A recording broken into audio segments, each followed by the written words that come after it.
Hello everyone, मैं संगीता शर्मा आपका शिक्षा सेतु पे स्वागत करती हूँ। कैसे हैं आप सभी? उम्मीद करती हूँ आप सब बहुत अच्छे होंगे और अपनी तैयारी बहुत अच्छे से कर रहे होंगे।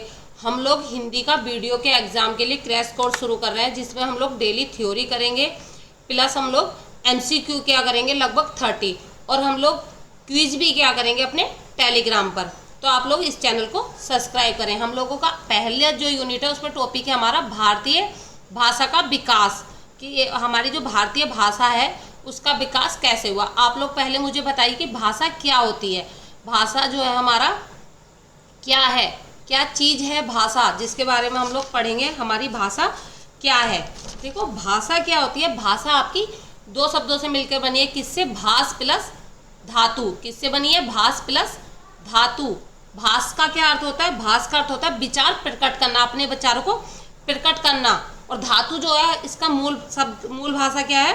धातु मतलब क्रिया। मूल भाषा कहाँ से लिया गया है?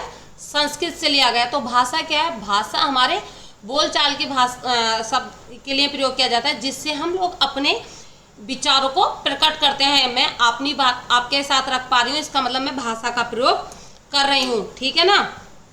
क्या है? भाषा एक साधन है। किस चीज का साधन है भाषा? भाषा साधन है अपने ही शब्दों को दूसरे व्यक्ति तक पहुंचाना। मतलब एक व्यक्ति का दूसरे व्यक्ति तक अपनी बात को कहना, अपने विचारों को प्रकट करना ही क्या है? आपकी भाषा है। ठीक है ना? भाषा की क्या विशेषता होती है? यह अर्जित संपत्ति है। ठीक, बोलने की योग्यता है, परिवर्तनशील होती है। ठीक है ना? भाषा के प्रकार कितने हैं? आपकी भाषा 3 प्रकार की होती है, मौखिक, लिखित और सांकेतिक।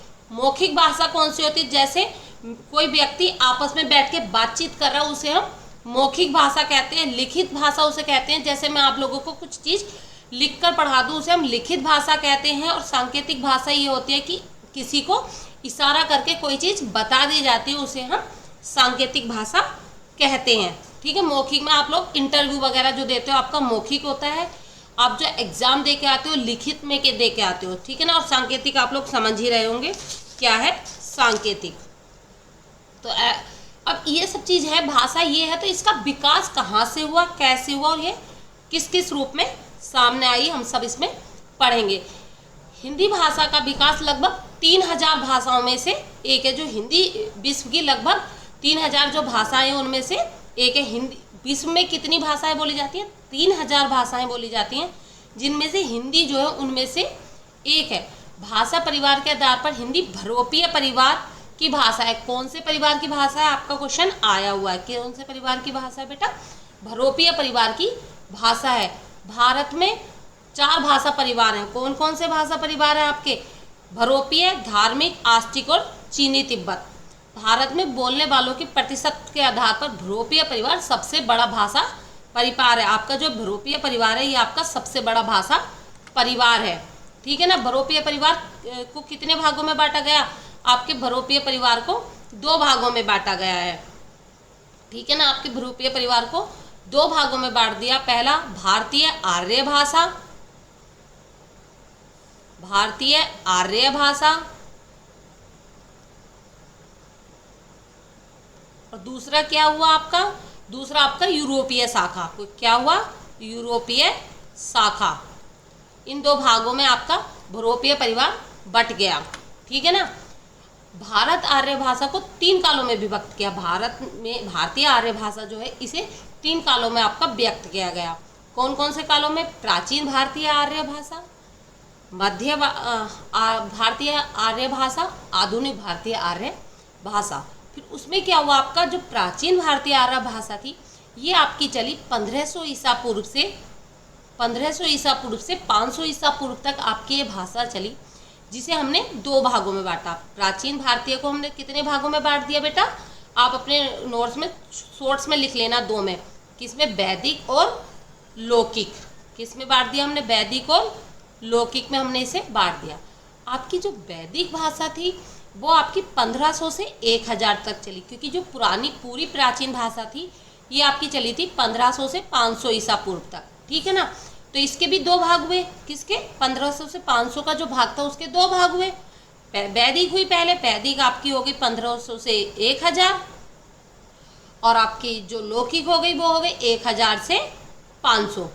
ठीक है ना। आपका जो वैदिक काल था इसमें आपका क्या है, संहिता है। संहिता में कितने क्या था, 4 आपके वेद थे।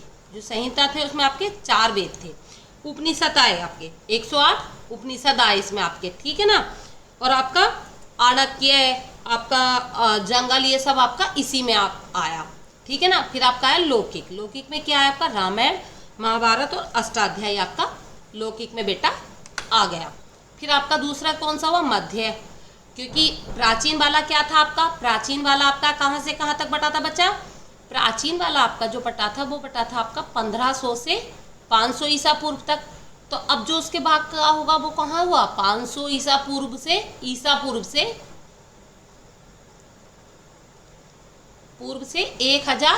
ईस्वी तक। इसका ध्यान रखना, ये ईसा पूर्व है बेटा और ये ईस्वी है।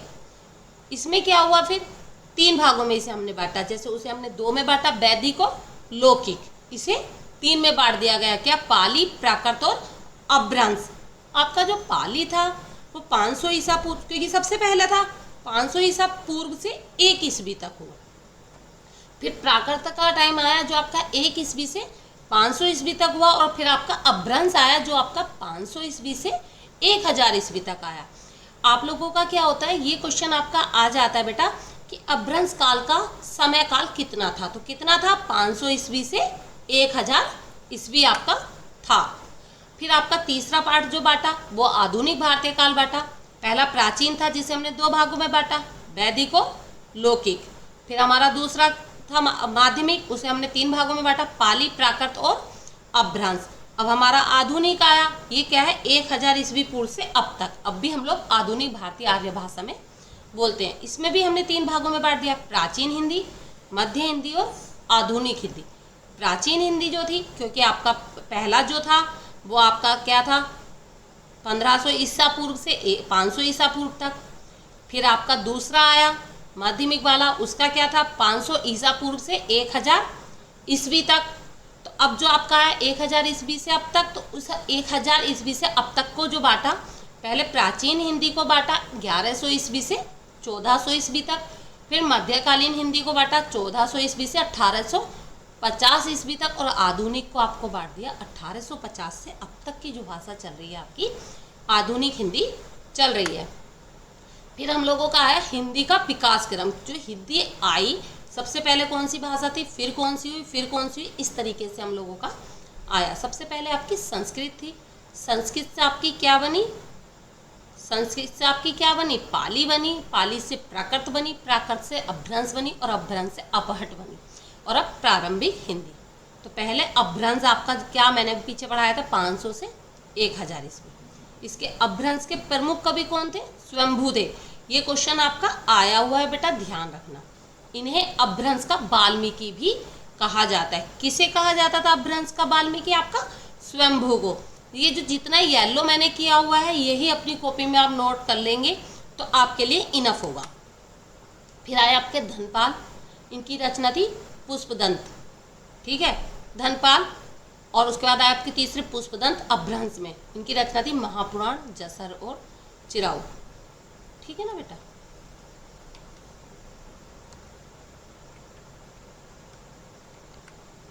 अब आता है अपभ्रंश में आधुनिक भारतीय में भाषाओं का विकास, मतलब विकास। जो आपका अपभ्रंश है इसमें आपका कैसे कैसे विकास हुआ। देखो अपभ्रंश में ही आपका क्या आ जाता है, शौरसैनी आ जाता है। क्या आ जाता है बेटा अपभ्रंश में आपका, अपभ्रंश में आ जाता है आपका शौरसैनी। शौरसैनी कहाँ बोली जाती है, पश्चिमी हिंदी, राजस्थानी और गुजराती में। फिर आ जाता है आपका अर्धमागधी।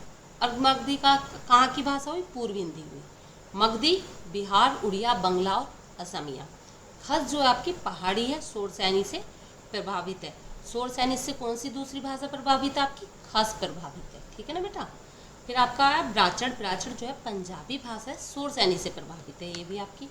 फिर आपकी महाराष्ट्री आई, महाराष्ट्री आपकी मराठी, ठीक है ना बेटा। अब हिंदी।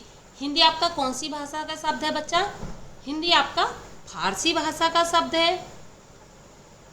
वियोगात्मक से विशिष्ट तक भाषा के स्थान पर सबसे पहले हिंदी का प्रयोग, हिंदी या हिंदवी का प्रयोग अमीर खुसरो ने किया था। भाषा के रूप में जो हिंदी का प्रयोग सबसे पहले किया था अमीर खुसरो ने किया था तोताए हिंद, खड़ी बोली का शुभारंभ इन्होंने ही आपने किया था। फिर आपका है भाषा के लिए हिंदी का सबसे प्राचीनतम प्रयोग करने वाली किताब कौन सी है आपकी? जफरनामा। जफरनामा जो आपकी किताब है ये हिंदी का सबसे प्राचीनतम प्रयोग करने वाली किताब है। और राजभाषा के रूप में हिंदी कहाँ कहाँ है? पाली, फारसी, अंग्रेजी, हिंदी, ठीक है ना। हिंदी को भारत की भाषा बनाने का विचार किसका था? मदन मोहन मालवीय जी का था, बंगाल से। ये कहाँ से थे? बंगाल से। और आपका जो संविधान में प्रस्ताव रखा था हिंदी का वो गोपाल सिंह स्वामी अय्यर द्वारा रखा गया था। आपका क्वेश्चन आ सकता है कि संविधान में हिंदी का प्रस्ताव किसने रखा? गोपाल स्वामी अय्यर के द्वारा रखा गया। उत्तर प्रदेश में पहली हिंदी राजभाषा थी। उत्तर प्रदेश जो है आपका यूपी, इसमें पहला हिंदी राजभाषा थी। कब? 1898 में 1989 में उर्दू दूसरी राजभाषा बनी। उत्तर प्रदेश में दो राजभाषाएं, जो हमारी पहली थी वो हिंदी थी और दूसरी क्या हुई हमारी? उर्दू हुई। राजभाषा और राष्ट्रभाषा में क्या अंतर है आप लोग मुझे कमेंट बॉक्स में बताएंगे। नहीं आता है तो ये भी बता देंगे, ये मैं आप लोगों को कल बता दूँगी अगर आपको नहीं पता राजभाषा और राष्ट्रभाषा में क्या अंतर है। हिंदी की संवैधानिक स्थिति कैसी है, ये क्वेश्चन आपका आता है। संविधान आपका हिंदी में आ जाता है। भाग 17 राजभाषा, कौन से अनुच्छेद से कौन से अनुच्छेद तक हिंदी की बात कही गई है? अनुच्छेद 343 से 351 तक। अध्याय 1 संघ की भाषा। क्या है पहला अनुच्छेद? अनुच्छेद 343 क्या है? संघ की भाषा। संघ की राजभाषा हिंदी और लिपि देवनागरी होगी।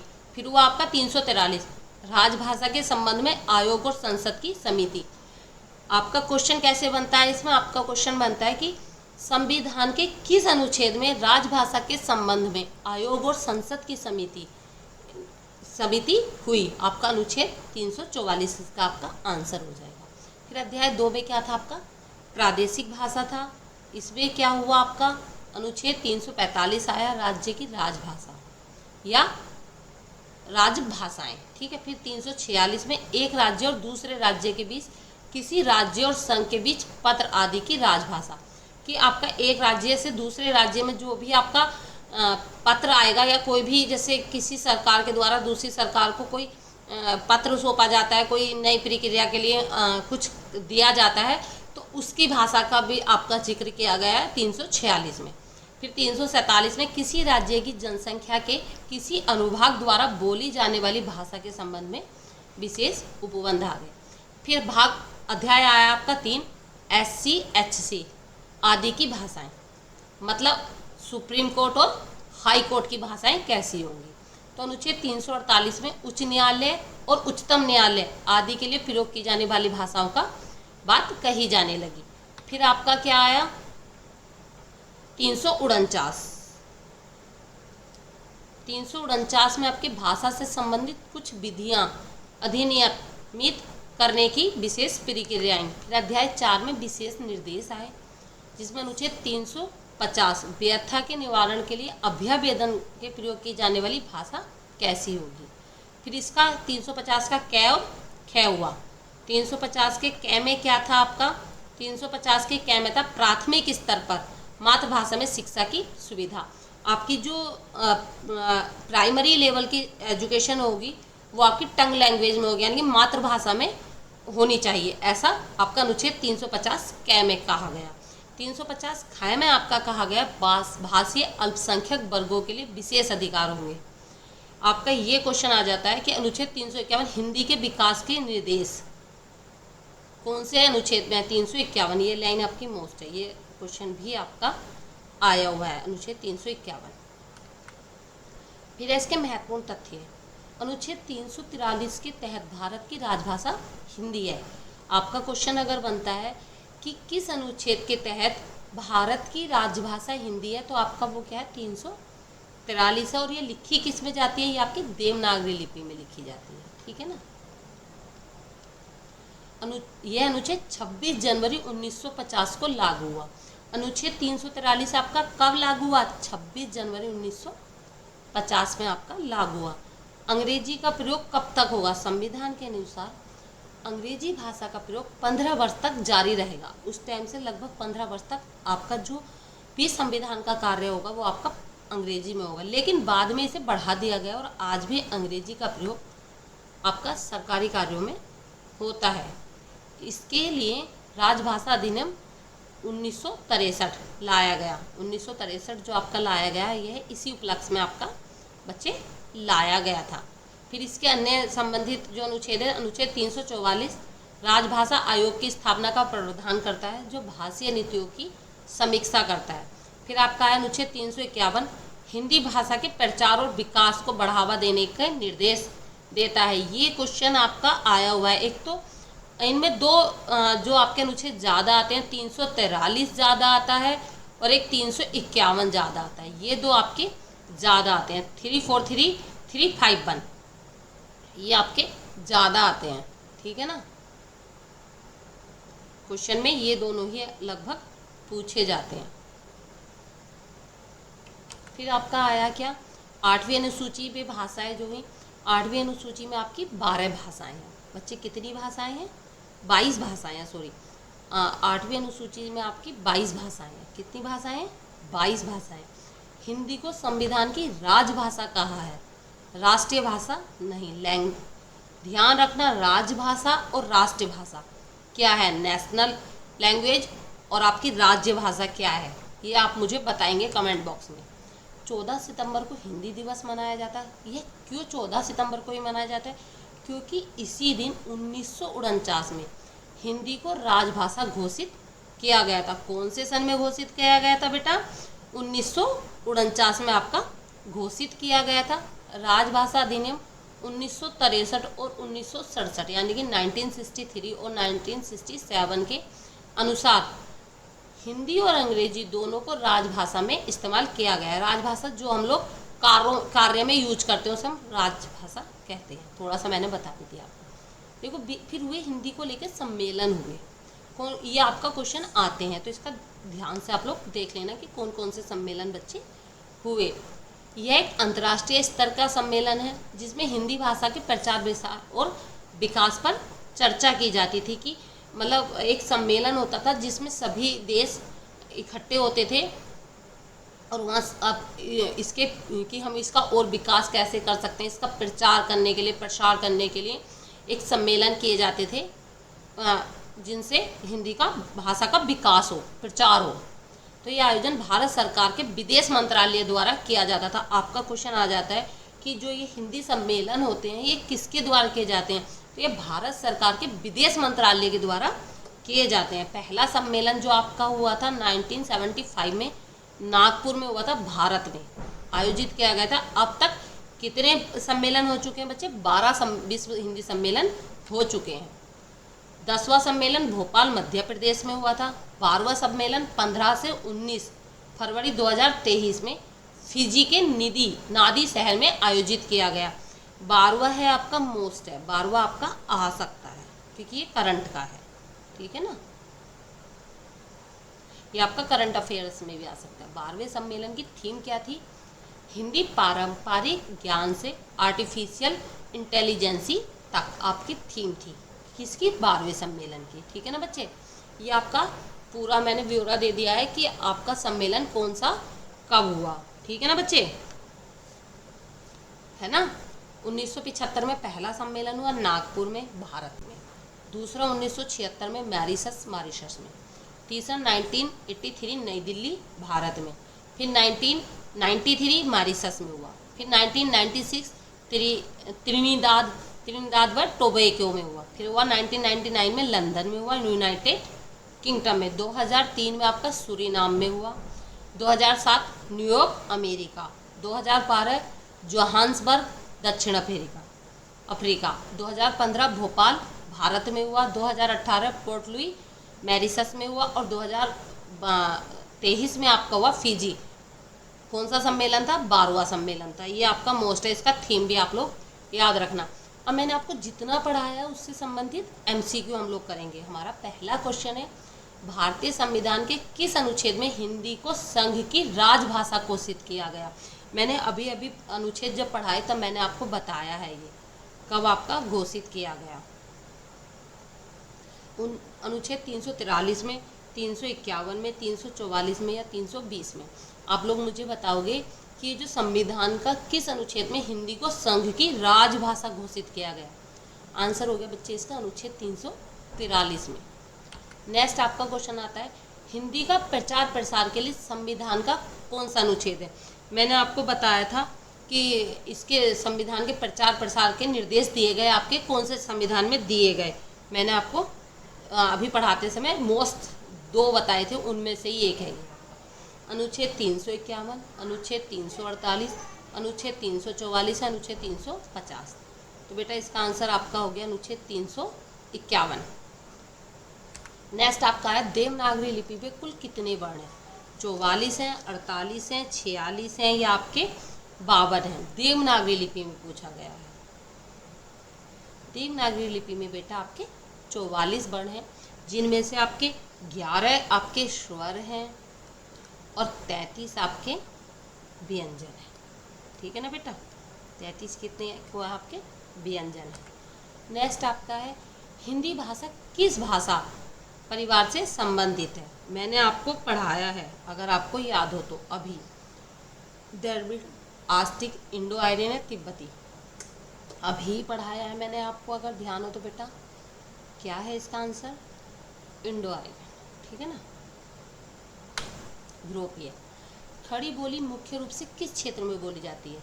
आपकी जो खड़ी बोली है मुख्य रूप से किस क्षेत्र में बोली जाती है? आपका टॉपिक है ये बोलियाँ। उत्तर प्रदेश के पश्चिमी भाग में, मध्य प्रदेश के पूर्वी भाग में, बिहार के उत्तरी भाग में, राजस्थान के दक्षिणी भाग में।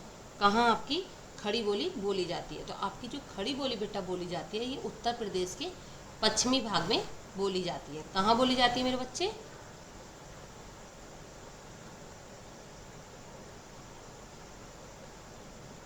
उत्तर प्रदेश के पश्चिमी भाग में आपकी खड़ी बोली बोली जाती है। नेक्स्ट है आपका, अवधी बोली मुख्यतः किस कवि की रचनाओं में पाई जाती है? कौन सी बोली की बात पूछी है? अवधी आपकी किसकी, कौन सा ऐसा कवि है जिसकी जो रचनाएं हैं वो अवधी भाषा में है? सूरदास, कबीरदास, तुलसीदास या मीराबाई? तो कौन है बच्चा जो अवधी भाषा में लिखते थे? तुलसीदास। तुलसीदास आपके अवधी भाषा में लिखते थे। फिर अब ब्रज भाषा का मुख्य केंद्र क्या है? देखो नॉर्मल अपनी लाइफ में भी आप लोग सुनते होंगे, तब भी इसका आंसर दे दूंगे। आगरा, मथुरा, प्रयाग, वाराणसी, जयपुर, उदयपुर या पटना, मुजफ्फरपुर? क्या है आप लोग मुझे आंसर देंगे? तो बेटा इसका आंसर है आपका आगरा, मथुरा। फिर आपका है, कुमाऊनी और गढ़वाली भाषा किस भाषा समूह में आती है? जो आपकी कुमाऊनी है और आपकी गढ़वाली है, ये आपकी किस भाषा समूह में आती है? पूर्वी पहाड़ी, पश्चिमी पहाड़ी, मध्य पहाड़ी या दक्षिणी पहाड़ी? कुमाऊनी और गढ़वाली के बारे में आपसे पूछा है, तो ये आपकी जो आती है ये आपकी पश्चिमी पहाड़ी पे आपकी आती है। नेक्स्ट क्वेश्चन आया, भारतीय संविधान में हिंदी को राजभाषा घोषित किए जाने की तिथि क्या है? मैंने अभी अभी आप लोगों को बताया था जब ये क्यों मनाया जाता है, पूछा था। ठीक है, 26 जनवरी 1950, 14 सितंबर, 15 अगस्त या 1 जनवरी? तो इसका आंसर आपका हो गया बेटा 14 सितंबर, जिसलिए आपका हिंदी दिवस मनाया जाता है। फिर अब बुंदेली बोली किस क्षेत्र में बोली जाती है? जो आपकी बुंदेली है वह आपकी किस क्षेत्र में बोली जाती है? राजस्थान, मध्य प्रदेश और उत्तर प्रदेश के बुंदेलखंड, बिहार या गुजरात? तो इसका आंसर आपका हो गया बच्चे मध्य प्रदेश और उत्तर प्रदेश के बुंदेलखंडों में आपकी बुंदेल बोली बोली जाती है। नेक्स्ट है आपका, भोजपुरी का प्रमुख केंद्र क्या है? आपकी जो भोजपुरी भाषा है इसका प्रमुख केंद्र क्या है? पूर्वी उत्तर प्रदेश और पश्चिमी बिहार, राजस्थान, आपका मध्य प्रदेश या गुजरात? क्या है आपका इसका आंसर? आप लोग मुझे बताएंगे भोजपुरी बोली जो है आपका इसका मुख्य प्रमुख केंद्र क्या है? तो बेटा इसका आंसर क्या है आपका? इसका आंसर है पूर्वी उत्तर प्रदेश और पश्चिमी बिहार। नेक्स्ट है आपका, हिंदी भाषा का विकास किस प्राचीन भाषा से हुआ है? संस्कृत, प्राकृत, अपभ्रंश या सभी? देखो इसमें आप क्वेश्चन बदल जाता है, किस एक भाषा से हुआ है तो आप बता देते अपभ्रंश, लेकिन मैं किस प्राचीन भाषाओं से हुआ है, भाषा से हुआ है आपका कौन सा है? सभी से हुआ है। संस्कृत, संस्कृत से प्राकृत और प्राकृत से आपकी अपभ्रंश आई। और अपभ्रंश से हिंदी आई आपकी, तो सभी आप लिख सकते हैं। पाली किस भाषा का रूप है? आपका जो पाली है ये आपका किस भाषा का रूप है? बताया था जब सीरीज चली थी, संस्कृत प्राकृत पाली, बताया था ना, किसका हुआ? प्राकृत का हुआ। किस अनुच्छेद में संसद की कार्यवाही हिंदी और अंग्रेजी में हो सकती है? मैंने बताया था अध्याय 4 SC, हाई कोर्ट और सुप्रीम कोर्ट, बताया था ना। अनुच्छेद 120, 351, 342 या 344? अनुच्छेद 120।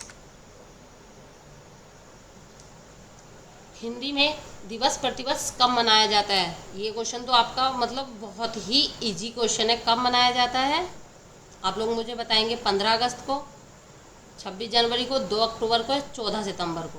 15 अगस्त को क्या मनाया जाता है आप लोगों को सबको पता है। 26 जनवरी को क्या मनाया जाता है ये भी पता है, रिपब्लिक डे।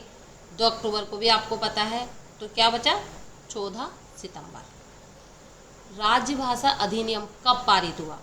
1961 में, 63 में, 55 में या 50 में? तो आप लोग मुझे बताएंगे ये कब पारित हुआ? 1963 में आपका ये पारित हुआ। कब पारित हुआ? 1963 में। नेक्स्ट है चंदवरी बोली किस समूह में आती है? आपकी जो चंदवरी बोली है ये आपकी किस समूह में आती है? पश्चिमी हिंदी, पूर्वी हिंदी, राजस्थानी या पहाड़ी? तो किस में आती है बच्चे? ये पश्चिमी हिंदी में आती है। चंदवरी बोली किस में आती है? पश्चिमी हिंदी में आपकी आती है। कन्नौजी बोली अन्य नाम क्या है? आपकी जो कन्नौजी बोली है इसका अन्य नाम क्या है? आप लोग बताएंगे इसका जो अन्य नाम है वो क्या है? कन्नौजी का बुंदेली, कन्नौजिया, हरियाणवी या ब्रजभाषा? क्या है? क्या होगा इसका आंसर? इसका आंसर होगा कन्नौजिया। क्या होगा? कन्नौजिया। नेक्स्ट आता है आपका मराठी किस भाषा परिवार से संबंधित है? आपकी जो मराठी है वह आपकी किस भाषा परिवार से संबंधित है? द्रविड़, इंडो आर्यन, ऑस्ट्रिक या तिब्बती बर्मी? तो किससे संबंधित है बच्चे? Indo Aryan. किस प्राचीन भाषा को देववाणी कहा जाता है? पाली, संस्कृत, अपभ्रंश या प्राकृत? तो किसे कहा जाता है? संस्कृत को कहा जाता है। किसे कहा जाता है बच्चे? संस्कृत को कहा जाता है। संस्कृत जो है आपकी इसे देववाणी कहा जाता है। ठीक है ना। हिंदी का प्राचीनतम रूप कौन सा माना जाता है? जो आपका हिंदी का प्राचीनतम रूप है वह कौन सा माना जाता है? खड़ी बोली, खड़ी बोली, अवधी और ब्रज जो है ये सब आपकी बोलियां हैं, है ना। और इसमें प्राचीनतम रूप हिंदी का पूछा है तो क्या बचा आपका? ओनली अपभ्रंश बचा। गढ़वाली बोली भाषा में कुमोनी शब्द का क्या अर्थ है? आपका जो कुमोनी शब्द है इसका क्या अर्थ होता है गढ़वाली भाषा में? पहाड़ी व्यक्ति, गढ़वाली निवासी, कुमाऊं निवासी या यात्री? तो क्या होता है? कुमोनी। कुमोनी बोल देते होंगे आप लोग, ये कुमोनी है यानी कि कुमाऊं का निवासी है। किस अनुच्छेद में उच्चतम न्यायालय और उच्च न्यायालय में कार्यवाही की भाषा का उल्लेख किया गया? अनुच्छेद 120 में कह दिया गया था कि आप ये हिंदी और आपका अंग्रेजी में होगा। इसमें क्या कहा गया कि भाषा का उल्लेख किया गया, बताया गया। तो कौन सी भाषा अनुच्छेद है? अनुच्छेद 343, 344, 348 या 351?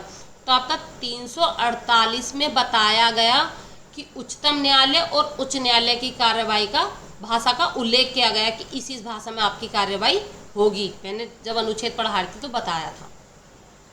नागरी लिपि सुधार समिति, नागरी लिपि सुधार समिति की स्थापना कब हुई? 1917 में हुई, 1925 में हुई, 1930 में हुई या 1900 में हुई? जो आपकी नागरी लिपि की सुधार समिति बनी वो आपकी 1917 में बनी बच्चे। नेक्स्ट आपका पूर्वी हिंदी में कौन सी बोलियां आपकी आती हैं? जो आपकी पूर्वी हिंदी है उसमें आपकी कौन सी बोलियां आती हैं? अवधी बघेली छत्तीसगढ़ी, ब्रज कन्नौजी हरियाणवी, बुंदेली मारवाड़ी मालवी, भोजपुरी बघेली मैथिली? तो कौन सी आती है? अवधी बघेली और छत्तीसगढ़ी आपकी आ जाती है पूर्वी हिंदी में। ठीक है ना, ये आपकी पूर्वी हिंदी की वो बोलियां हैं। मैं दोबारा लगा देती हूँ ये पे, कंफ्यूजन ना हो। भोजपुरी का साहित्यिक रूप से किस लिपि में, जो भोजपुरी है उसका साहित्यिक रूप किस लिपि में मिलता है? भोजपुरी का आपका साहित्यिक रूप किस में आपका मिलता है, पूछा गया है आपसे। तो आप लोग इसका आंसर देंगे कि आपका किस में मिलता है, ठीक है ना। आप मुझे बताएंगे ये किस में मिलता है। भोजपुरी का साहित्यिक रूप मतलब जिस लिपि में वो लिखी जाती है वो कौन सी लिपि है? बंगला लिपि, देवनागरी लिपि, रोमन लिपि या फारसी लिपि? कौन सी है बच्चे?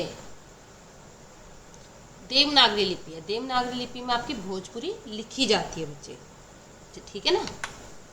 राजस्थानी भाषा समूह का हिस्सा कौन सी बोली है? जो आपकी राजस्थानी है भाषा समूह का हिस्सा कौन सी बोली आपकी है? मारवाड़ी, कुमाऊनी, गढ़वाली या बघेली? तो कौन सी है बच्चे? ये आपकी बोलियों के क्वेश्चन है, ठीक है ना। मारवाड़ी है। नेक्स्ट है आपका हिंदी का आधुनिक रूप किस बोली पर आधारित है? हिंदी का जो आधुनिक रूप है आपका वो किस बोली पर आधारित है? ब्रजभाषा, अवधी, खड़ी बोली या बुंदेली? तो क्या होगा बेटा इसका? खड़ी बोली पर आधारित है। किस पर आधारित है? खड़ी बोली पर आधारित है। ये भी मैंने आपको कराया हुआ है। संविधान सभा द्वारा हिंदी को राजभाषा बनाने का प्रस्ताव किसने प्रस्तुत किया? नेहरू, गोविंद बल्लभ पंत, मौलाना आज़ाद या भीमराव अंबेडकर? किसने? अभी जब मैं पढ़ा रही थी तब मैंने आपको बताया था हिंदी को राजभाषा बनाने का प्रस्ताव किसने रखा? गोविंद बल्लभ पंत ने बेटा रखा था। कुमाऊनी में भुला का क्या अर्थ है? भुला, कुमाऊं, जो आप कुमाऊं लोग होंगे वो तो बता ही देंगे एकदम से। भाई, बहन, पिता या मित्र? तो क्या भुला किसको बोलते हैं? भुला बोलते हैं भाई को। किसको बोलते हैं? भाई को। हिंदी भाषा का सीधा विकास किस भाषा से हुआ है? सीधा विकास पूछा है, वहाँ मैंने पूछा था हिंदी का विकास किन भाषाओं से हुआ है, तो मैंने आंसर दिया था आपका सभी। यहाँ मैंने क्वेश्चन पूछा है हिंदी भाषा का सीधा विकास किस भाषा से हुआ है? आप लोग आंसर देंगे अपभ्रंश। क्या आंसर देंगे? अपभ्रंश। नेक्स्ट है आपका प्राकृत, अपभ्रंश और हिंदी किस क्रम में विकसित हुई? इसका आंसर आप लोग मुझे बताएंगे। हिंदी प्राकृत अपभ्रंश, प्राकृत अपभ्रंश हिंदी, अपभ्रंश प्राकृत हिंदी या संस्कृत हिंदी और अपभ्रंश? अगर आप लोगों को इसकी पीडीएफ चाहिए तो आप लोग मेरे टेलीग्राम चैनल से जुड़ सकते हैं, जिसमें मैं आपको इसकी पूरी पीडीएफ भी दे दूंगी, प्लस उसमें हम क्विज भी करते हैं। और आपको क्लास कैसी लगी आप लोग कमेंट बॉक्स में ज़रूर बताना, और वीडियो को लाइक और चैनल को सब्सक्राइब ज़रूर करना। Thank you.